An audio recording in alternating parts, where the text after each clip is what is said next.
Everybody from YouTube, we're actually going to take a break from fishing videos and do something a little bit fun here.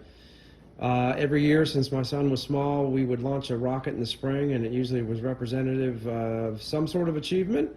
So he's in college now, and this is the George Mason rocket. So we built this rocket, painted it on George Mason University colors, and we are celebrating a survival year in college of surviving COVID, as well as academic success and cybersecurity. So we're going to go launch this thing off at Great Meadows. 3, 2...